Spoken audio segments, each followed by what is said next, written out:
ஞாயிற்றுக்கிழமை ஆராதனையிலே இந்த ஆன்லைன் சர்வீஸ் மூலமாய் உங்களை பார்ப்பதிலே கர்த்தருக்குள் மிகுந்த மகிழ்ச்சி அடைகிறேன்.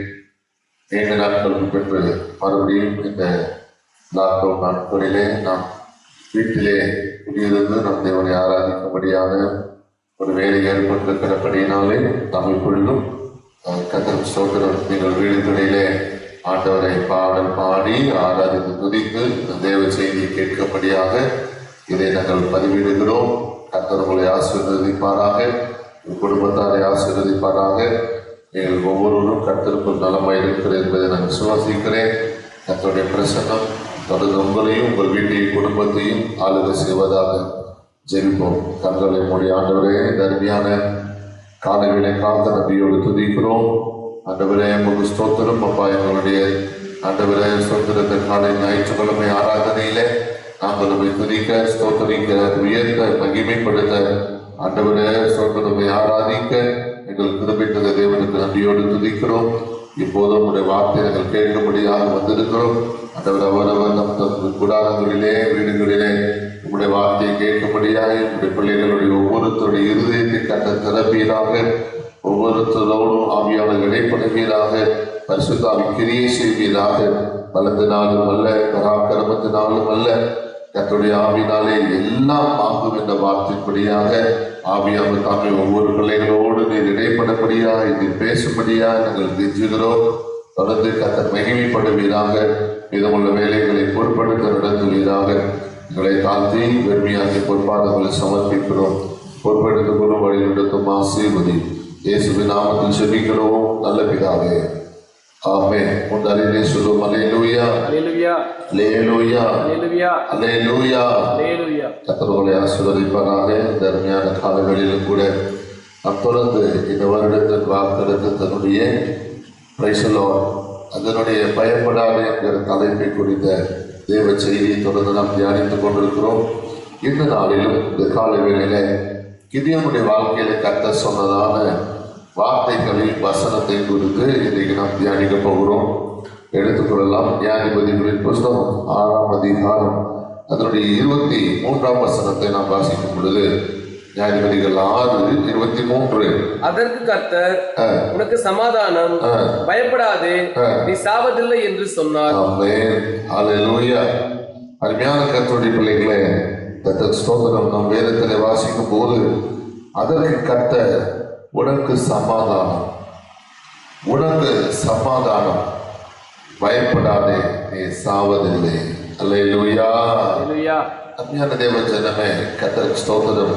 இந்த வசனத்தை வாசிக்கையில் ஆண்டவராக இயேசு கிறிஸ்து புதிய ஏற்பாட்டில் பார்க்கும்போது சீசர்கள் பூட்டப்பட்ட வீட்டிற்குள் அவர்கள் பயத்திலே, நடுக்கத்திலே, ஒடுக்கத்திலே ஒளிந்து கொண்டிருக்கிற அந்த சமயத்திலே பூட்டியிருக்க வீட்டிற்குள்ளாக இயேசு நுழைந்து அவர்களை பார்த்து சொன்னார், உங்களுக்கு சமாதானம். அல்லேலூயா, உங்களுக்கு சமாதானம் என்று சொல்லுகிறார். பாருங்க அருமையான கர்த்தருடைய ஜனமே, நம்முடைய ஆண்டவர் எவ்வளவு நல்லவர் பாருங்க.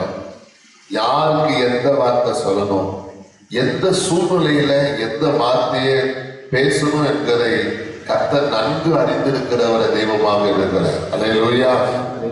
இங்கே நம் கிதியோனை குறித்து நாம் பார்க்கும்போது கர்த்தர் கிதியோனுக்கு சொல்லுகிற வார்த்தை, முதல் வார்த்தை, உனக்கு சமாதானம், பயப்படாதே, நீ சாவதில்லை. அல்லேலூயா. அருமையான தேவ ஜனமே, இந்த கால வேளையில நம்முடைய ஆண்டவர் நம்மை பார்த்து சொல்லுகிறார், நீ பயப்படாது. கடந்த ஆண்டுல எவ்வளவு சோதனைகள் வந்தது, எவ்வளவு உபத்திரவங்கள் வந்தது, எவ்வளவு பாடுகள் வந்தது, எவ்வளவு நிந்தைகள் வந்தது, எவ்வளவு அவமானங்கள் வந்தது. ஆனால் பாருங்க, நம்முடைய ஆண்டவர் எவ்வளவு நல்லவராக இருப்பார். அத்தனையும் தாண்டி வர செய்திருக்கிறார். அத்தனையும் தாண்டி வர செய்த தேவன் இந்த புதிய வருஷத்திலே நம்முடைய வாழ்க்கையில் இருக்கிற தடைகளை தாண்டுவதற்கு எம்மாத்திரம். அல்லேலூயா.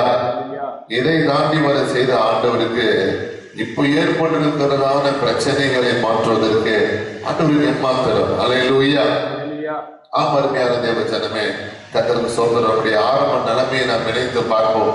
கர்த்தர் ஏற்கனவே நம்மை கொண்டு வந்த பாதைகளை சற்று சிந்தித்து பார்க்கலாம். ஆண்டவர் அதெல்லாம் எவ்வளவோ அற்புதமா நம்மளை நடத்தி இருக்கும் போது இப்போ நிகழ் காலத்திலே கர்த்தருக்கு சோதரவர்களுக்கு ஏற்பட்டிருக்கிற சில சம்பவங்களை குறித்து அல்லது நீங்கள் நடந்து வருகிற பாதைகளிலே உங்களுக்கு ஏற்பட்டிருக்கிறதான உத்தரவுகளை குறித்து, ஆடுகளை குறித்து, பிரச்சனைகளை குறித்து நீங்கள் கலங்க வேண்டாம். தர்மியான காலங்களில் கர்த்தர் இன்னைக்கு நம்மை பார்த்து சொல்லுகிறார், பயப்படாதே. அல்லேலூயா. உனக்கு சமாதானம். பிரச்சனையோடு கூட இருக்கிற அருமையான சகோதரனே, சகோதரியே, குழப்பத்தோடு கூட இருக்கிற அருமையான சகோதரியே, சகோதரனே, செய்வதறியாது திகைத்து கொண்டிருக்கிற அன்பு தேவ பிள்ளையே, நான் என்ன செய்வேன், ஏது செய்வேன், எப்படி செய்வேன், எனக்கு ஒன்றுமே புரியவில்லையே, இந்த வருட துவக்கத்திலே பல பிரச்சனைகள் எனக்கு சூழ்ந்திருக்கிறது, இதை எப்படி நான் மீண்டு வர போகிறேன், இதெல்லாம் எப்படி ஃபேஸ் பண்ண போறேன், இதெல்லாம் எப்படி தாண்டி வர போகிறேன், இதுல நான் மூழ்கி போயிருக்கிறேன், எனக்கு விடுதலை இல்லையா, எனக்கு வழி இல்லையா, எனக்கு பாதை இல்லையா, இன்னும் கூட எனக்கு நிந்தை தானா, இன்னும் கூட எனக்கு பரிகாசம் தானா, இன்னும் கூட எனக்கு அவமானம் தானா, இவைகள்லாம் எப்படி நான் சகித்து வரப்போகிறேன் என்கிற பல கேள்விகளோடு, பல குழப்பங்களோடு கூட நீங்கள் காணப்பட்டு கொண்டிருக்கலாம். ஆனால் கர்த்தர் இந்த கால வேளையில உங்களை என்னையும் பார்த்து, நம்மை பார்த்து கர்த்தர் சொல்லுகிறார், நீ பயப்படாதே. அல்லேலூயா. இந்த பிரச்சனைகள் எல்லாம் கர்த்தர் எப்படி என்ன பண்ண போறார் தெரியுமா? Praise the Lord. பதருக்கு ஒப்பாக அவைகள் எல்லாம் பறக்க செய்ய போகிறார். அவைகள் எல்லாம் பறந்தோடு போகிறது. அருமையான தேவ பிள்ளையே, கர்த்தருக்கு ஸ்தோத்திரம். எதை குறித்து நீ பயந்து கொண்டிருக்கிறாயோ, எந்த திகிலை குறித்து நீ பயந்து கொண்டிருக்கிறாயோ, எதை குறித்து நீ அச்சத்தோடு கூட வாழ்ந்து கொண்டிருக்கிறாயோ, அவைகளை கர்த்தர் இல்லாமல் போகும்படி செய்ய போகிறார். அல்லேலூயா. ஒன்று தெரிந்து கொள்ளுங்கள், கர்த்தருக்கு ஸ்தோத்திரம். இந்த காலவேளையில ஆண்டவர் உங்களுக்கு சொல்ற வார்த்தை என்ன? சமாதானம். ஆமென். அல்லேலூயா. யோபு குறித்து நாம் வேதத்திலே பார்க்கும்போது, நான் பயந்த காரியம் எனக்கு நேரிட்டது என்று சொல்லி, அருமையான தேவ ஜனமே, நீ எதை குறித்து பயந்து கொண்டிருக்கிறாயோ, எதை குறித்து சிந்தித்துக் கொண்டிருக்கிறாயோ, அதை குறித்து பேசுவாய். ஏன்? அந்த பயம் என்கிற சிந்தனை, அந்த பயம் என்கிற எண்ணம் ஒன்றுக்குள்ளே ஆட்கொண்டு பண்ணினாலே, அதுவே உன்னுடைய ஞாபகமாக, அதுவே உன்னுடைய நினைவாக, அதுவே உன்னுடைய பேச்சாக காணப்படும் போது அதுவே செயலாகவும் மாறிவிடும். அல்லேலூயா. எதனால? நாம் அதை அறிக்கை செய்து கொண்டே இருக்கிறோம். இப்படி நடக்க போவது போல, இப்படி நடந்துடும், இப்படி நடந்துடும், இப்படி ஆயிடும், இப்படி மாறிடும், இந்த மாதிரி சூழ்நிலை வந்துடுமோ, இது கடக்க முடியாதோ, இதை நான் தாண்டி வர மாட்டேனோ, இந்த பிரச்சனை எனக்கு வந்துடும் நான் நினைக்கிறேன் அப்படின்னு சொல்லி நம்ம எப்படி நெகட்டிவ் கம்பஸ் பண்ணும்போது, அந்த பயத்துக்குரிய வார்த்தைகளை பேசும்போது அது அப்படியே நடக்கும். அல்லேலூயா. கர்த்தருக்கு ஸ்தோத்திரம். யோபு அதுதான் சொன்னார், நான் பயந்த காரியம் எனக்கு நேரிட்டது. அப்ப இன்னைக்கு இந்த கால வேளையில நீ எதை குறித்து பயந்து கொண்டிருக்கிறாயோ, ஆண்டவர் உன்னுடைய திட்டமாய் உனக்கு பார்த்து சொல்லுகிறார், சமாதானம். அல்லேலூயா. உனக்கு சமாதானம். அருமையான தேவ ஜனமே, ஆண்டவருக்கு சமாதானம் இந்த காரியங்களை தந்துட்டாருன்னா நம்ம அறிக்கை செய்ய வேண்டிய வார்த்தை என்ன? ஆண்டவர்களுக்கு என்ன பண்ணிட்டாரு?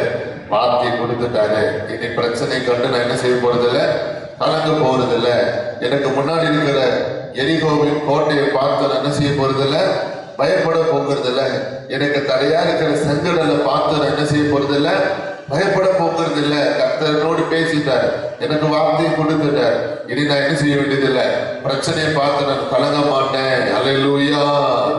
கர்த்தருக்கு ஸ்தோத்திரம். கோலியாத்தை பார்த்து நான் பெண்ணினை வாழ மாட்டேன். கர்த்தர் எனக்கு சொல்லிட்டார் சமாதானம். அனுகிறாரே சொல்லுங்க. அல்லேலூயா. காலைவெளியில் அன்பு சகோதரனே, சகோதரியே, அன்று நம்மை பார்த்து சொல்லுகிறார், உனக்கு சமாதானம், நீ பயப்படாதே, நீ சாவதில்லை. அல்லேலூயா. இந்த காலைவெளியில கர்த்தருக்கு ஸ்தோத்திரம். கிதியோனை பார்த்துதான் இந்த வார்த்தை கர்த்தர் சொல்லுகிறார். கிதியோனை குறித்து நம்ம இடத்துல தொடர்ந்து நாம் பார்க்கும்போது, இந்த வார்த்தையை கிதியோனுக்கு சொல்ல காரணம் என்னவென்றால், வேதம் சொல்லுகிறது, அதே நியாயாதிபதிகள் புஸ்தகம் 6ஆம் அதிகாரம் அதனுடைய 11ஆம் வசனத்திலே நாம் பார்க்கும்போது, அதற்கு பின்பு கர்த்தருடைய தூதனானவர் வந்து அபியேஸ்ரியனான யோவாசின் ஊராகிய ஓப்ராவிற்கு ஒரு கர்வாலி மரத்தின் கீழ் உட்கார்ந்தார். அப்பொழுது அவருடைய குமாரன் கிதியோன் கோதுமையை மீதியானின் கைக்கு தப்புவிக்கிறதற்காக ஆலைக்கு சமீபமாய் அதை போரடித்துக் கொண்டிருந்தார். அல்லேலூயா. அருமையான கர்த்தருடைய ஜனமே, இங்கே கிதியோன் கோதுமையை மீதியானின் கைக்கு தப்புவிக்கும்படியாக அவன் என்ன செய்யறான்? கர்த்தருக்கு ஸ்தோத்திரம்.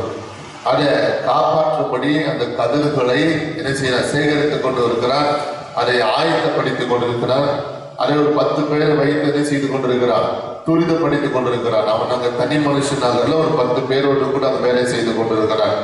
ஆண்டவர் அலையிலேயே சொல்லுங்க, அல்லேலூயா, கர்த்தருக்கு ஸ்தோத்திரம். ஆமார்மையான தேவ ஜனமே, அவ்விதமாக ஏனென்றால் அந்த 6ஆம் அதிகாரம் 27ஆம் வசனத்தை பார்க்கும் பொழுது, அப்பொழுது கிதியோன் தன் வேலையாட்களில் 10 பேரை சேர்த்து என்று அங்கே நாம் பார்க்க முடிகிறது. சரி, தொடர்ந்து நாம் இங்கே வேறுகள் பார்க்கும்போது இங்க அந்த கோதுமை மணியை வைத்து என்ன செய்யறான், ஆயத்தப்படுத்தி துரிதப்படுத்திக் கொண்டிருக்கிறான். எங்க மீதியானியர் கூட்டம் நம்முடைய இஸ்ரவேல் தேசத்துல உட்புகுந்தால் அவங்க என்ன செஞ்சிருவாங்க, இந்த கோதுமை பயிர்கள் எல்லாம் களமடிட்டு போயிடுவாங்க. அடுத்து நம்ம பசி பட்டியல தான் இருக்கணும், வறுமையில தான் இருக்கணும். இது எப்படியாவது என்ன செய்யணும், நம்ம விவசாயம் பண்ண இந்த கோதுமை பயிர்களை எப்படியாவது காப்பாற்ற வேண்டும், என் ஜனத்திற்கு போய் அது சேர வேண்டும் என்கிறதான பிரயாசத்தோடு பயத்தோடு கூட வெகு வேகமாக அதை என்ன செய்து கொண்டிருக்கிறான், போரடித்துக் கொண்டிருக்கிறான் என்று சொல்லி வசனத்திலே நாம் பார்த்து கொண்டிருக்கிறோம். அந்த சமயத்துல 12ஆம் வசனம், கர்த்தருடைய தூதனானவர் அவனுக்கு தரிசனமாகி, பராக்கிரமசாலியே கர்த்தர் உன்னோடு இருக்கிறார். அல்லேலூயா, சத்தமா சொல்லுங்க, அல்லேலூயா, அல்லேலூயா. அருமையான கர்த்தருடைய பிள்ளையே, இந்த 12ஆம் வசனத்திலே நாம் பார்க்கும் பொழுது ஆண்டவர் கிதியோனை பார்த்து சொல்லக்கூடிய வார்த்தை என்ன, பராக்கிரமசாலியே கர்த்தர் உன்னோடு இருக்கிறார். நாம் முன்னாடி 23ஆம் வசனத்திலே பார்த்தோம், பயப்படாதே அப்படி என்று சொல்லி. அப்படி என்றால் இந்த கிதியோனுடைய சுபாவ ஜீவியம், அந்த மீதியானரை குறித்து இந்த கிதியோனுடைய சுபாவம் எப்படிப்பட்டதாக இருந்தது, மீதியானரை கண்டு இவர்கள் பயப்படுகிறவர்களாக இருந்தார்கள். அல்லேலூயா. ஏன் என்று சொன்னால், இந்த மீதியானியர் வெட்டுக்கிளியை போல தேசத்தில் என்ன செய்வாங்களா, பரவி வருவார்கள் என்று சொல்லி இந்த மீதியானியரை குறித்து வேதம் சொல்லுகிறது. ஆம் அருமையான சகோதரனே சகோதரியே, கர்த்தருக்கு ஸ்தோத்திரம். இப்படியாக இவர்கள் என்ன செய்து கொண்டிருக்கிறாங்க, கிதியோனும் அவருடைய வேலையாட்களும் இந்த கோதுமையை கர்த்தருக்கு ஸ்தோத்திரம் என்ன செய்து கொண்டிருக்கிறார், போரடித்து அதை மீதியானியருடைய கைக்கு தப்புவித்து அதை ரகசிய விதமாய் அதை பதுக்கி ஜனங்களுக்கு அதற்கு போய் சேர வேண்டும் என்பதற்காகவும் அவர்கள் புசிப்பதற்கு ஆயத்தப்பட வேண்டும் என்பதற்காகவும் இவ்வளவு பிரயாசப்பட்டு கொண்டிருக்கிறார். அந்த சமயத்தில் தான் கர்த்தர் பேசுறாரு, நீ பயப்பட வேண்டாம், பராக்கிரமசாலியே கர்த்தரோடு இருக்கிறார். அல்லேலூயா. பாருங்க, ஒரு பயந்து சுபாவம் உடைய அல்லது ஒரு பயந்தாங்கூடியை பார்த்து கர்த்தர் சொல்ற ஒரு வார்த்தை, பராக்கிரமசாலியே. ஆமென்.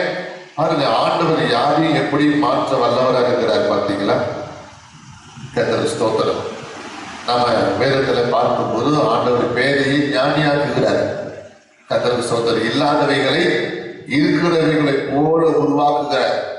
ஒன்றும் இல்லாதிருந்தும் ஒன்றை உருவாக்குகிற கர்த்தர் என்று நாம் வேதத்துல பார்க்கிறோம். இந்த பயந்தாங்கோழி கிதியோனை பார்த்து கர்த்தர் என்ன சொல்றாரு, இனிமே நீ பயந்தாங்கோழி அல்ல அன்பு மகனே, நீ பராக்கிரமசாலி. அல்லேலூயா. பிரச்சனை கண்டு பயந்து கொண்டிருக்கிற அன்பு சகோதரியே சகோதரனே, நீ பயந்தாங்கோழி அல்ல, கர்த்தரனோடு கூட இருக்கிறார், நீ பராக்கிரமசாலி. அல்லேலூயா. நீ பராக்கிரமசாலி, கர்த்தரனோடு கூட இருக்கிறார். அப்படி என்றால் என்ன அர்த்தம், கர்த்தர் உன்னை கொண்டு அநேக காரியங்களை செய்ய ஆண்டவர் திட்டமிட்டிருக்கிறார். உன்னை கொண்டு அநேக வேலைகளை முடிப்பதற்காக கர்த்தர் சித்தம் கொண்டிருக்கிறார். அன்பு பிள்ளையே, இந்த கால வேளையில கர்த்தருக்கு ஸ்தோத்திரம். இன்னைக்கு நம்மை பார்த்து சொல்லுகிறார், பராக்கிரமசாலியே கர்த்தரோடு இருக்கிறார். ஆண்டவர் அலையிலேயே சொல்லுங்க, அல்லேலூயா. இங்கே கிதியோனுக்கு ஆண்டவரோடு கூட பேசுவதற்கு அல்லது ஆண்டவரோடு கூட விண்ணப்பம் செய்வதற்கு ஒரு சந்தர்ப்பம் கிடைக்கிறது. பாருங்க, பராக்கிரமசாலியை கர்த்தரோடு இருக்கிறார் சொன்னதுமே கிதியோன் பேசுகிறார். 13ஆம் வசனம், அப்பொழுது கிதியோன் அவரை நோக்கி, என் ஆண்டவனே, கர்த்தர் எங்களோடு இருந்தால் இவைகளெல்லாம் எங்களுக்கு நேரிடுவானேன். கர்த்தர் எங்களை எகிப்தில் இருந்து கொண்டு வரவில்லையா என்று எங்கள் பிதாக்கள் எங்களுக்கு விவரித்து சொன்ன அவருடைய அற்புதங்கள் எல்லாம் எங்கே? இப்பொழுது கர்த்தர் எங்களை கைவிட்டு மீதியானின் கையில் எங்களை ஒப்பு கொடுத்தாரே என்றார். அல்லேலூயா. கவனிக்கணும், இங்கே நம்ம இடத்துல கிதியோன் ஆண்டவர் நோக்கி முறையிடுகிறது நாம் பார்க்க முடிகிறது. அன்பு பிள்ளையே, கர்த்தருக்கு ஸ்தோத்திரம். இந்த கால வேளையில அருமையான தேவ ஜனமே, நாம் நன்றாக ஒரு காரியத்தை நாம் அறிந்து கொள்ள வேண்டியது, கர்த்தருக்கு ஸ்தோத்திரம். கிதியோன் சொன்ன ஒரு வார்த்தை கவனிச்சீங்களா? எகிப்திலிருந்து கர்த்தர்களை கொண்டு வந்தார், அவர் செய்த அற்புதங்கள் எங்கே? அப்ப கர்த்தர் என்ன பண்ணாரு?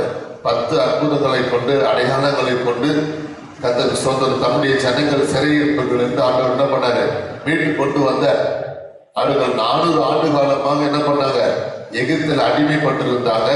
கர்த்தருக்கு ஸ்தோத்திரம், அடிமைகளாக ஒரு பிணை கைதிகளை போல வாழ்ந்து கொண்டிருந்தாங்க. ஆண்டவர் அவர்களை மீட்கும்படியாக என்ன செய்தார்? ஒரு ரட்சகனை எழுப்பினார்.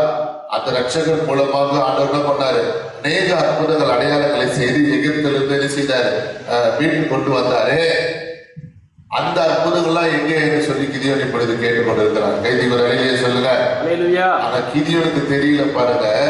அன்றைக்கு இஸ்ரவேல் ஜனங்களை ரட்சிக்கப்படியாக, மீட்கப்படியாக ஆண்டவர் ஒரு ரட்சகன், மோசேங்கிற ஒரு ரட்சகனை எழுப்பி சமஸ்த இஸ்ரவேல் ஜனங்களை எகிப்திலிருந்து வெளியே கொண்டு வந்தது போல இந்த காலகட்டத்தில் கர்த்தர் கிதியோனை எழுப்புகிறார். ஆனால் கிதியோனுக்கு அது தெரியல. ஆண்டவர் ஒரு அலையிலே சொல்லுங்க, அல்லேலூயா. கிதியோனை கொண்டுதான் கர்த்தர் ஒரு பெரிய ரட்சிப்பை என்ன பண்ண போறாரு? தரப்போகிறார். ஆனால் அது கிதியோனுக்கு தெரியல. அதனால கேட்கிறார், அந்த அற்புதங்கள் எல்லாம் எங்கே? அல்லேலூயா. இப்ப இங்க ஒரு சம்பவமே அடங்கி இருக்கு பாருங்க. கர்த்தருக்கு ஸ்தோத்திரம். ஆனா இதற்கான பதில கர்த்தர் என்ன சொல்றாரு? 14ஆம் வசனத்துல, அப்பொழுது கர்த்தர் அவனை நோக்கி பார்த்து, உனக்கு இருக்கிற பலத்தோட போ, நீ இஸ்ரவேலை மீதியானின் கைக்கு நீங்களாக்கி ரட்சிப்பாய். ஆண்டவர் அலையிலே சொல்லுங்க, உன்னை அனுப்புகிறவர் நான் அல்லவா என்றார். ஆமென். அப்போ இங்க கிதியோன் கேட்ட கேள்விக்கான பதில ஆண்டவர் சொல்லல. அந்த அற்புதங்கள்லாம் எங்க ஆண்டவரே? ஏன் ஆண்டவரே எங்களை இப்படி மீதியான கையில எங்களை விட்டுட்டீங்க? அவங்க எங்களை உபத்திரப்படுத்திட்டு இருக்கிறாங்களே, அவங்க எங்களை என்ன செஞ்சுட்டு இருக்கிறாங்க? நெருக்கி கொண்டிருக்கிறாங்க என்று சொல்லும் போது கிதியோனுக்கு ஆண்டவர் பதில் கொடுக்கிறார். நான் ஏற்கனவே சொன்ன ஒரு வார்த்தை என்ன? ஆண்டவர் யாருக்கு எப்படி பதில் கொடுக்கணும்னு ஆண்டவருக்கு நல்லாவே தெரியும். சில பேருக்கு நம்ம ஒரு பதில் கொடுத்தோம்னு வச்சுக்கங்களேன், அவங்க திரும்ப 10 கேள்வி கேட்பாங்க. ஏன்னா அவங்க புரிந்துக்கூடிய பக்குவத்துல அவங்க இல்லை. அதனால திரும்ப திரும்ப கேள்வி கேட்டுட்டே இருப்பாங்க. சில நேரத்துல ஆண்டவருக்கு கொடுக்கிற ஒரு பதில்ல உன்னுடைய எல்லா பிரச்சனைகளுக்கும் தீர்வு இருக்கும். ஒரு அலையிலே சொல்லுங்க பார்க்கலாம். அதனாலதான் 23ஆம் வசனத்துல கர்த்தர் பார்த்து என்ன சொன்னார்? உனக்கு சமாதானம், பயப்படாதே. அல்லேலூயா. அவ்வளவுதான். அவங்க எல்லா பிரச்சனைகளுக்கு அதுல பதில் அடங்கிடுச்சு. இப்ப அவன் கேட்ட கேள்வி என்ன? எகிப்திலிருந்து பிதாக்களை கொண்டு வந்தீங்களே, அப்படிலாம் அந்த அற்புதம் எங்க ஆண்டவரேன்னு கேட்கும் போது அதுக்கான சரியான பதில கர்த்தர் கொடுக்காத காரணம் என்ன தெரியுமா?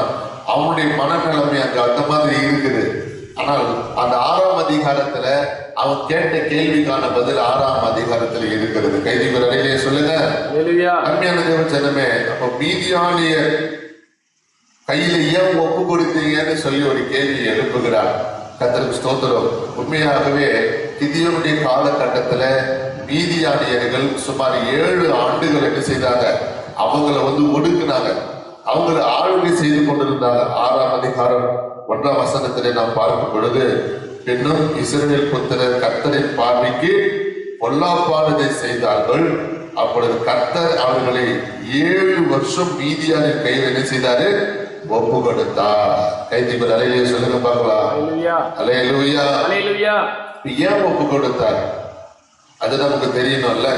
இந்த கிதியோன் கேட்கிறாரு, ஏன் எங்களை ஒப்பு கொடுத்தீர் அப்படின்னு கேட்கும் போது, பொல்லாப்பான காரியத்தை இவர்கள் செய்தார்கள். இஸ்ரவேல் ஜனங்க 7 வருஷத்துக்கு முன்னாடி என்ன பண்ணிருக்கிறாங்க? ஆண்டவருக்கு பிரியமில்லாத பொல்லாப்பான காரியங்களை செய்தார்கள். என்ன பொல்லாப்பான காரியங்கள் செய்தார்கள்? 6ஆம் அதிகாரம் 10ஆம் வசனத்துல நாம் பார்க்கும் போது, கர்த்தருக்கு ஸ்தோத்திரம், நான் உங்கள் தேவனாய் கர்த்தர் என்றும் நீங்கள் குடியிருக்கும் அவர்கள் தேசத்தில் உள்ள எமோரியருடைய தேவர்கள். அவங்க கவனிக்கணும், இவங்க என்ன பண்ணிட்டு இருக்கிறாங்கன்னா அந்நிய தேவர்களை இவர்கள் வணங்கி இருக்கிறாங்க. அப்போ என்ன இவங்களுடைய எண்ணங்கள் எப்படி இருக்கிறது? ஆண்டவரும் வேணும், அந்நிய விக்கிரக ஆராதனையும் வேண்டும். அப்ப விக்கிரக ஆராதனையும் வேண்டும், ஆண்டவரும் வேண்டும். அந்நிய விக்கிரக ஆராதனையும் வேண்டும், ஆண்டவரும் வேண்டும் என்று சொல்லி இரண்டையுமே சேர்த்து என்ன செஞ்சிருக்கிறாங்கன்னா வழிபட்டு இருக்கிறார்.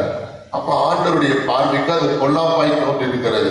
நீ ரட்சிக்கப்பட்ட கர்த்தருடைய ஜனம், நீ கர்த்தருக்குள்ள வந்துட்ட, கர்த்தர் உன்னை மீட்டு எடுத்துட்டார், உன்னை ரட்சித்தார், உன்னை ரட்சித்த பின்பு, உன்னை மீட்டெடுத்த பின்பு நீ மறுபடியும் அந்த பாவ வல்லமைக்கு, அந்த பாவ வல்லடிக்கு நீ கட்டப்படுவது அது சரிதான் அல்ல. அந்த ஒரு அழிலையே சொல்லுங்க. அல்லேலூயா. அன்பு சகோதரனே, சகோதரியே, இந்த கால வேளையில நீங்கள் நன்றாக தெரிந்து கொள்ள வேண்டும். கர்த்தருக்கு ஸ்தோத்திரம். அப்ப இந்த இஸ்ரவேல் ஜனத்துல காணப்பட்ட விஷயம் என்ன? ஆண்டவரையும் விடல, அந்நிய தெய்வத்தையும் விடல. அவங்களுக்கு ரெண்டுமே தேவைப்பட்டது. அதே நேரத்துல ஆண்டவருடைய குணத்தை பாருங்க. என்ன பண்றாரு ஆண்டவர்? அவருடைய ஜனங்களும் வேண்டும். அதே நேரத்துல கர்த்தருக்கு ஸ்தோத்திரம், ஆண்டவர் அவங்களை என்ன பண்றாரு? அவங்களை எப்படி திருத்தணுமோ அப்படி திருத்தணும் என்பதற்காக ஒரு 7 ஆண்டு என்ன செய்யறார்? மீதியானுடைய கையில ஒப்பு கொடுக்கிறார். நம்மளை சரி பண்ணணும். இல்லைன்னா அவங்க வாழ்க்கையில என்ன பண்ண மாட்டாங்க? கர்த்தருக்கு ஸ்தோத்திரம், அவங்க ஒரு மன திருப்பதுக்குள்ள வரமாட்டாங்க. மறுபடியும் அவங்களுக்குள்ள ஒரு தேவ பயம் உண்டாயிருக்காது என்று சொல்லி அவங்க ஆண்டவர் என்ன பண்றாரு? 7 ஆண்டுகள் மீதியானுடைய கையில ஒப்பு கொடுக்கிறார். மீதியானுடைய கையில கர்த்தர் ஒப்பு கொடுத்தாலும் அவங்களை கைவிடலையே. அல்லேலூயா. தேசத்துல மீதியானியர்கள் என்ன செய்தாங்களாம்? 2ஆம் வசனத்துல நான் பார்க்கிறோம். 6ஆம் அதிகாரம் 2ஆம் வசனம்.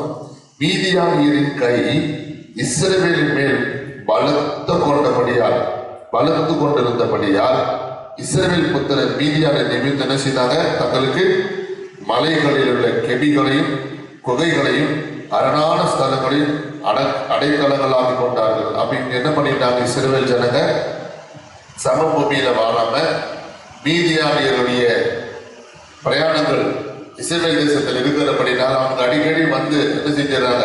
வருகிறதும் போகிறதுமா இருக்கிறதுனால அவங்கள பார்த்து பயந்து என்ன செஞ்சுட்டாங்களாம்? இஸ்ரவேல் ஜனங்கள் எல்லாம் மலைகளிலும் குகைகளிலும் போய் என்ன செஞ்சுட்டாங்க? தங்கிட்டாங்க. அங்க போய் அந்த கர்த்தருக்கு ஸ்தோத்திரம், தங்களை மறைத்து கொண்டாங்க, தங்களை ஒழித்து கொண்டார்கள்.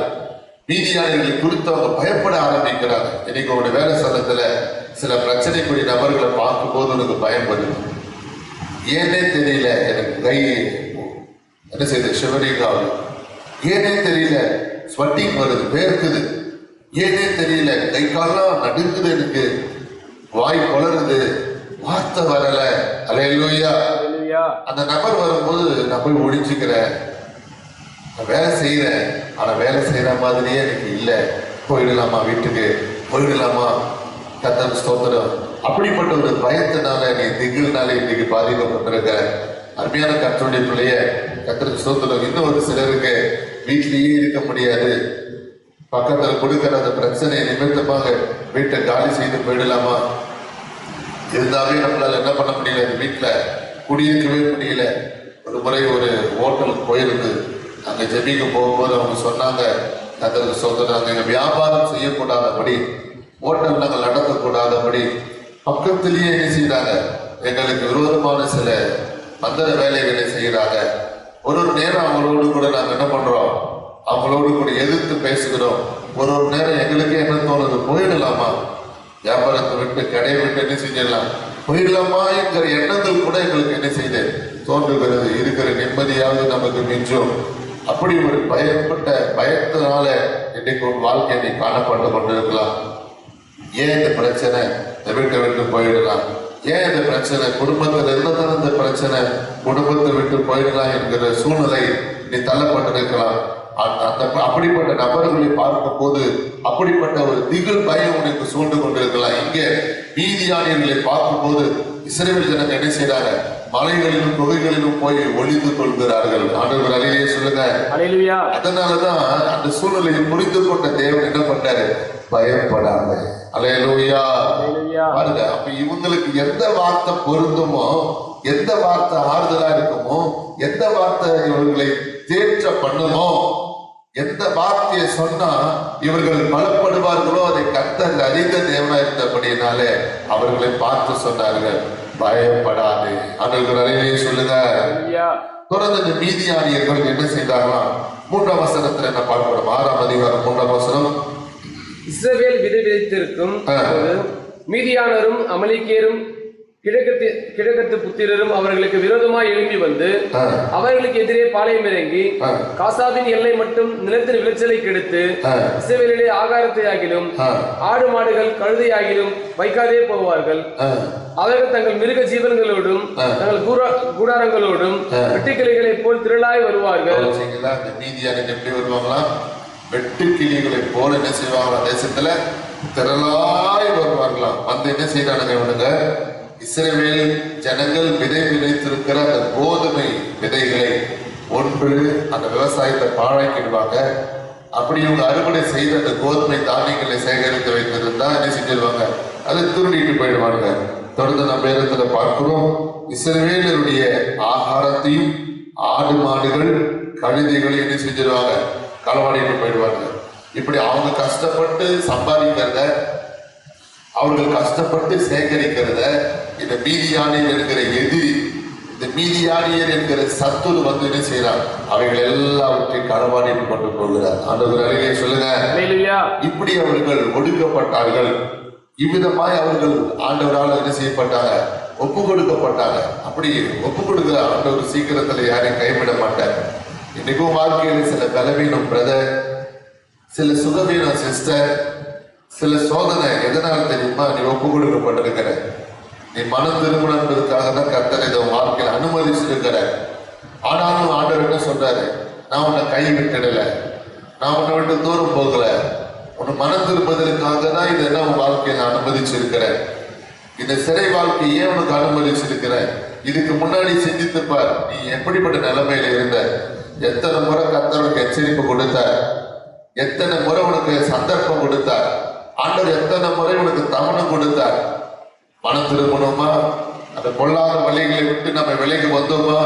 இஸ்ரவேல் ஜனங்கள் மீதியாவுடைய கையில ஒப்பு கொடுக்கப்பட காரணம் என்ன, அவர்கள் தங்களுக்கு கர்த்தருக்கு விரோதமான பொல்லாப்பான காரியத்தை செய்தார்கள்.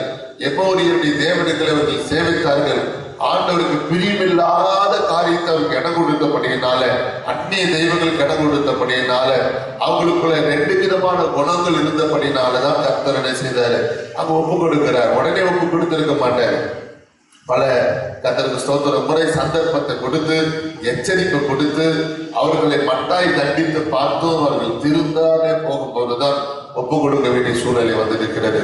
இன்னைக்கு வாழ்க்கையில சில வியாதி நிமித்தம் நீ பயந்து கொண்டிருக்கிற, அதனாலதான் கர்த்தர் இன்னைக்கு பார்த்து சொல்றாரு, நீ சாவதில்லை. அல்லேலூயா. மரண நிகழ்வுகள் உன்னை சூழ்ந்திருக்கிறது. எதனால, கர்த்தருக்கு ஸ்தோத்திரம், உன்னை ஒப்பு கொடுத்திருக்கிறாரு. ஆனாலும் இந்த காலவேளையில் உன்னை பார்த்து சொல்லுகிறார், அன்பு பிள்ளையே நீ சாவதில்லை. தாவீது சொல்லும் போது சொல்லுகிறார், மரண இருளின் பள்ளத்தாக்கில் நடந்தாலும் பொல்லாப்புக்கு பயப்படே, பயப்படே, பயப்படாதே, பயப்படே. சொல்லுங்க, என்ன காரணம், கர்த்தருக்கு ஸ்தோத்திரம், ஆண்டவரோடு கூட இருக்கிறார். அல்லேலூயா.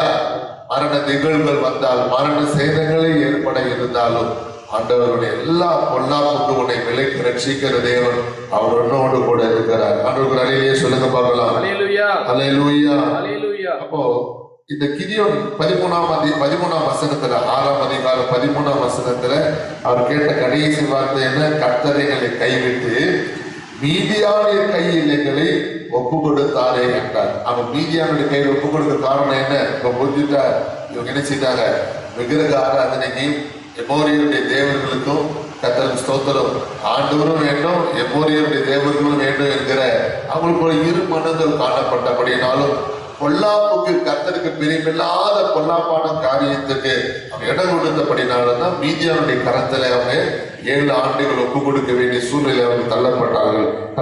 அலையிலே சொல்லுங்க. அல்லேலூயா. அண்ணா கருமையான அறிந்து கொள்கிற கர்த்தருடைய பிள்ளைகளே, சரி, அப்போ இந்த கிதியோனியே கர்த்தர் தெரிந்து கொள்ள வேண்டும். இஸ்ரவேலில் எவ்வளவு பேர் இருக்கிறாங்க இல்லையா, ஆனா கர்த்தர் கிதியோன் தெரிந்து கொள்ள வேண்டிய காரணம் தான் என்ன, கிதியோன் இடத்துல கர்த்தர் வருவதற்கான சந்தர்ப்பம் தான் என்ன, அவனை பார்த்து என்ன சொன்னார், மீதியான கைக்கு என்ன செய்வார், ரட்சிப்பான்னு சொன்னாரு. என்னதான் அதுக்கு காரணம், அதை நன்றாக நாம் அறிந்து கொள்ள வேண்டும். நம்ம மோசேயுடைய காலகட்டத்தில் நாம் பார்க்கும்போது, மோசே என்ன பண்றாரு, ஒரு எபிரேயனுக்கும் எகிப்தியனுக்கும் சண்டை வரும்போது, இந்த மோசே கர்த்தருக்கு ஸ்தோத்திரம், பார்வோனுடைய குமாரத்தின் குமாரனாக இருக்கிறார். பார்வோன் குமாரத்தின் குமாரனா அவர் இருந்த போதும் என்ன பண்றாருன்னா, எகிப்தியனுக்கு அவர் என்ன பண்ணல, கர்த்தருக்கு ஸ்தோத்திரம், ஒத்து போகாமல் எபிரே தன்னுடைய ஜனங்களுக்காக அவர் என்ன பண்றாரு, ஒரு எகிப்தியனை அவர் அடிக்கிறாரு. அவன் எகிப்திய மனுஷன் தான். ஒரு அலையிலேயே சொல்லுங்க பார்க்கலாம். எதனால, தன்னுடைய எபிரேய ஜனங்கள் மீட்கப்பட வேண்டும், தன்னுடைய எபிரேய ஜனங்கள் காக்கப்பட வேண்டும், அவங்களுக்கு ஒரு தீங்கு வரக்கூடாது என்கிற எண்ணம் இந்த மோசேக்குள்ள இருந்தது.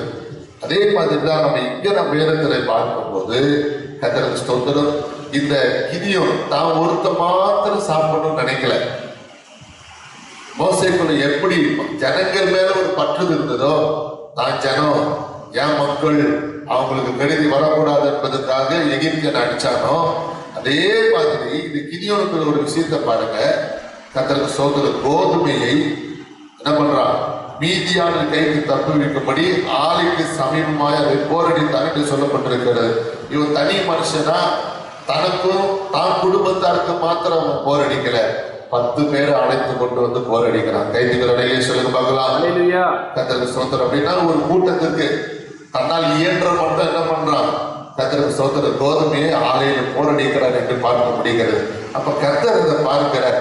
அவன் தனக்கு மாத்திரம் சேர்த்து வைக்கிறவன் அல்ல, தன்னுடைய ஜனத்துக்கும் சேர்த்து வைக்கிறவர். கைதிகளே சொல்லுங்க பார்க்கலாம்.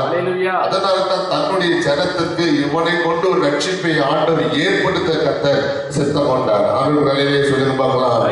அல்லேலூயா. அதனால்தான் ஆண்டவர் என்ன பண்றாரு, 16ஆம் வசனம் 6ஆம் அதிகாரம் 16 verses கர்த்தருக்கு ஸ்தோத்திரம். அதற்கு கர்த்தர், நான் உன்னோட கூட இருப்பேன், ஒரே மனுஷனை முறியடிப்பது போல நீ மீதியானியர் என்ன செய்வாய், முறியடிப்பாய் என்றார். அல்லேலூயா. ஒரே மனுஷனை முறியடிப்பது போல மீதியானியர் என்ன பண்ற, முறியடிப்பாய் என்று கர்த்தர் இங்கு சொல்லுகிறார். அன்பு சகோதரனே சகோதரியே, இந்த காலை வேளையில கர்த்தர் நம்ம பார்த்து என்ன சொல்றாரு தெரியுமா, ஒரு வியாதியை கர்த்தர் முற்றிலும் முறியடிக்க போகிறார். அல்லேலூயா. எந்த கடன் பிரச்சனை பார்த்து கடந்த ஆண்டுகள்லாம் நீ பயந்து கொண்டிருந்தாயோ, இந்த புதிய வருஷ துவக்கத்துல கர்த்தர் இன்றைக்கு உன்னை பார்த்து சொல்கிறார், அன்பு பிள்ளையே, கர்த்தர் முழுவதுமாக அதை முறியடிக்க போகிறார். அல்லேலூயா. கடன் பிரச்சனை கர்த்தர் முழுவதுமாய் முறியடிக்க போகிறார். வாழ்க்கையில் ஏற்பட்ட சோதனைகளை கர்த்தர் முழுவதுமாக முறியடிக்க போகிறார். உனக்கு ஏற்பட்ட போராட்டங்களை கர்த்தர் முழுவதுமாக முறியடிக்க போகிறார். அநேக நேரங்கள் அந்த போராட்டங்களுடைய அலங்கழித்துக் கொண்டிருக்கிறது. ராக்காலத்தில் நிம்மதியாய் உன்னை உறங்க விடாமல் உன்னை பலவீனப்படுத்திக் கொண்டிருக்கிறது.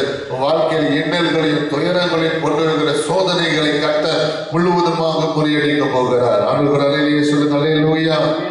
காலை வேளையில கர்த்தர் நம்மை பார்த்து சொல்கிறார், உனக்கு சமாதானம், பயப்படாதே, நீ சாவதில்லை. அல்லேலூயா. காலை வேளையில கர்த்தர் நிச்சயமாகவே உங்களோடு இருந்து அப்படிப்பட்ட ஒரு மகத்தான ரட்சிப்பை, அப்படிப்பட்ட மகத்தான ஒரு காரியத்தை கர்த்தர் செய்து முடிக்க போகிறார்.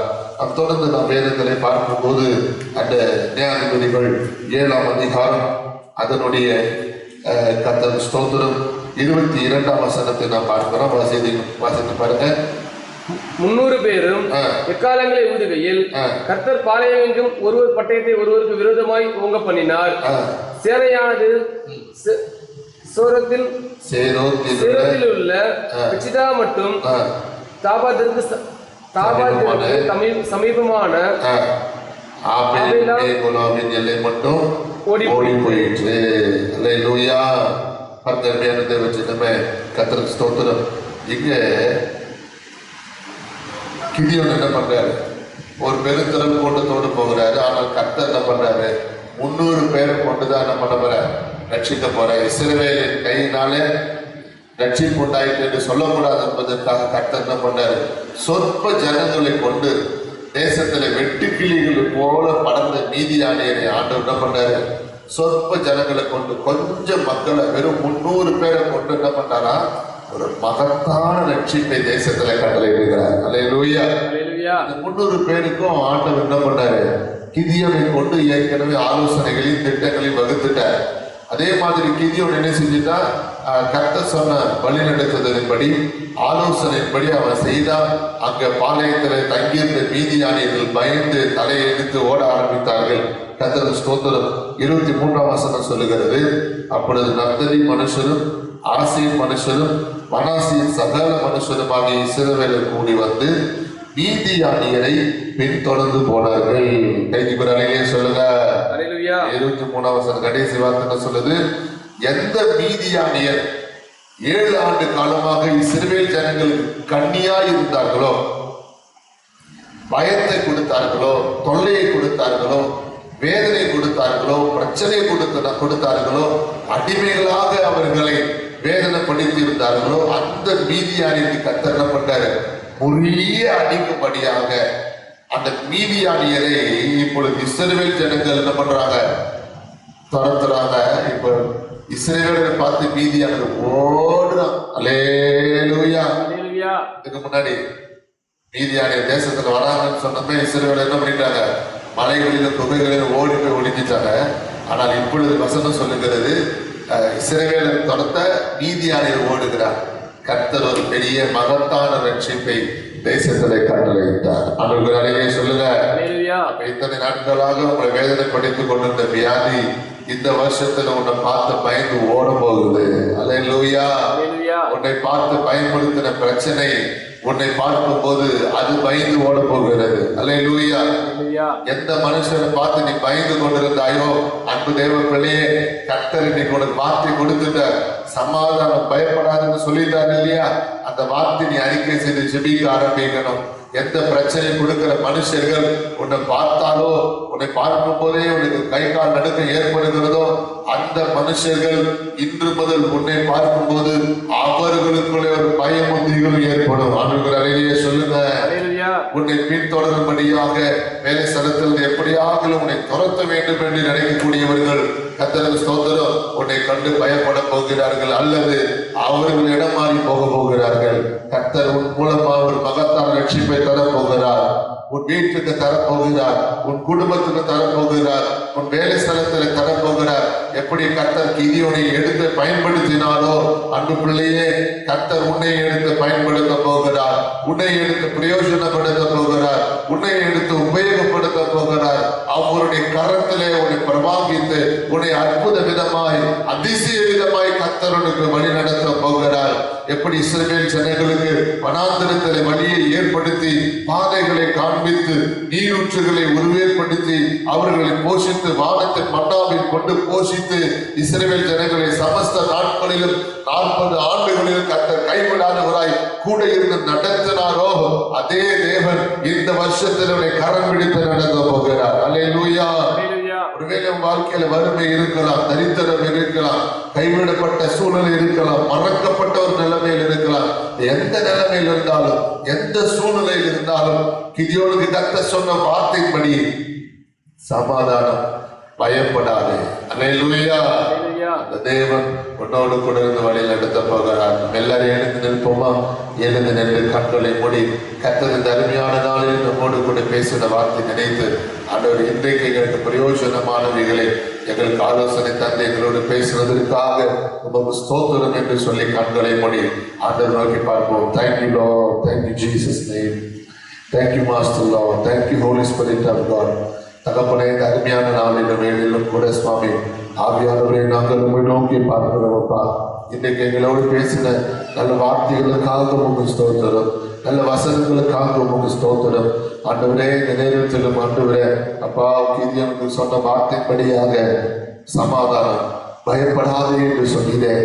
யார் யாருடைய வாழ்க்கையில ஆண்டவரே சொந்த கடந்த வருடம் அந்த பிரச்சனைகளை பார்த்தோம், இது புது வருடத்திலாவது எங்களுக்கு ஒரு வழி திறக்கப்படாதா என்று கேள்விக்குறியோடு நம்முடைய வாழ்க்கையில ஆண்டவரே சொந்த வருஷ துவக்கத்திலேயே சிலருடைய வாழ்க்கையில் எதிர்பாராத சில சம்பவங்கள், எதிர்பாராத சில பிரச்சனைகள் ஏற்பட்டிருக்கலாம், அல்லது போன வருஷத்தின் போராட்டங்கள் இன்னும் முடிவடையாமல் இருக்கலாம். ஆனால் இந்த வருஷத்துல கர்த்தர்கள் கொடுத்த வாக்குறுத்தத்தின்படியாக பயப்படாதே, உன்னை மீட்டு கொண்டே, உன்னை பேர் சொல்லி அழைத்தேன், நீ என்னுடையவன், இப்போது யாக்கோபே என்று சொன்னீரே. ஏசாயா 43:1 வாக்குத்தத்தத்தின்படியாக உங்களுடைய ஜனங்களை கர்த்தர் வழிநடத்துவீராக. இன்றைக்கு கிதியோனுக்கு கர்த்தர் கொடுத்த வார்த்தையின் மூலமாக சமாதானம், பயப்படாதே என்று சொன்ன வசனத்தின் மூலமாக யார் யாருடைய வாழ்க்கையில நிம்மதியற்ற ஒரு நிலைமை, கலக்கத்தோடு கூட காணப்படுகிற ஒரு சூழ்நிலை, ஆண்டவரே ஏமாற்றத்தின் மத்தியிலே ஆண்டவரே ஸ்தோத்திரம், அச்சம், திகில், பயம் என்று சொல்லி பல குழப்பத்தின் மத்தியிலே எதை செய்வது, எப்படி செய்வது, இதை செய்யலாமா வேண்டாமா கூடாதா என்கிற பல சந்தேகங்கள் மத்தியில காணப்படுகிற உங்களுடைய பிள்ளைகளுக்கு இந்த காலை வேளையில கர்த்தர் சமாதானத்தை தருவீராக. அந்த பூட்டிய வீட்டிற்குள் சீசர்கள் பயந்து கொண்டிருந்த நேரத்தில் தகுந்த வார்த்தையை சொல்லி அவர்களை ஆறுதல் படுத்தினீரே, சமாதானம் என்று தைரியப்படுத்தினீரே. அதே தேவன் இந்த ஆராதனையில பங்கு கொண்டிருக்கிற ஒவ்வொரு பிள்ளைகளுக்கும் அப்படிப்பட்ட ஒரு சமாதானத்தை தருவீராக. அவருடைய வாழ்க்கையில் இருக்கிற நடுக்கங்கள், திகழ்கள் மறைந்து போவதாக, வேதனைகள் மறைந்து போவதாக, வியாதிகள் மறைந்து போவதாக, சோதனைகள் மறைந்து போவதாக, இழப்புகள் மறைந்து போவதாக, தோல்விகள் மறைந்து போவதாக, அடிமைத்தனங்கள் மறைந்து போவதாக, பொல்லாத சத்துருவின் வல்லமைகள் மறைந்து போவதாக, மந்திரங்கள், செய்வின, சூனிய கட்டுகள் மறைந்து போவதாக. ஆண்டவரே, அவர் ஆவியாத்மா சரீரத்திலே தெய்வீக சுகம் சமாதானத்தை அவர்கள் உணர்வார்களாக. ஆண்டவரே, உன்னோடு கூட இருப்பேன் என்று கிதியோனுக்கு கொடுத்த வாக்குத்தத்தத்தின்படியாக கர்த்தர் உம்முடைய ஜனத்தாரோடு இருப்பேனாக. உம்முடைய பிள்ளைகளை கர்த்தர் மீட்டு ரட்சிக்க போவதற்காக உமக்கு ஸ்தோத்திரம். ஒவ்வொரு தேவ பிள்ளைகளை ஆசீர்வதித்து பலப்படுத்தும், கிருபைகளாக மூடி மறைத்துக் கொள்ளும். தேவ பிரசன்னம் சமாதான நதியை போல பெருகட்டும். தொடர்ந்து கர்த்தர் ஆளுகை செய்யும். இந்த லாக்டவுன் நாட்களிலும் நாங்கள் வீட்டிலே இருந்து நாங்கள் இம்மட்டமாய் பாடி ஆராதித்து உங்களுடைய வார்த்தைகள் கேட்க கர்த்தர்களோடு பேசின நல்ல வசனங்களுக்காக ஸ்தோத்திரம். எங்களை தாழ்த்துகிறோம், பெருமையாக்குகிறோம். கனம், துதி, மகிமை எல்லாம் நாமத்தை செலுத்துகிறோம். பின்பற்றுகிறமாகிய இயேசுவின் நாமத்தில் ஜெபிக்கிறோம் நல்ல பிதாவே. சேர்ந்து சொல்லுவோமா? என் ஆத்துமாவே கர்த்தரை ஸ்தோத்திரி, எப்பொழுதுமே பரிசுத்த நாமத்தை ஸ்தோத்திரி. என் ஆத்துமாவே கர்த்தரை ஸ்தோத்திரி, கர்த்தர் செய்த சகல உபகாரங்களையும் மறவாதே. முன்னணியிலே சொல்லும் அல்லேலூயா, அல்லேலூயா, அல்லேலூயா. God bless you. கர்த்தர் உங்களை ஆசீர்வதிப்பாராக. ஆமென்.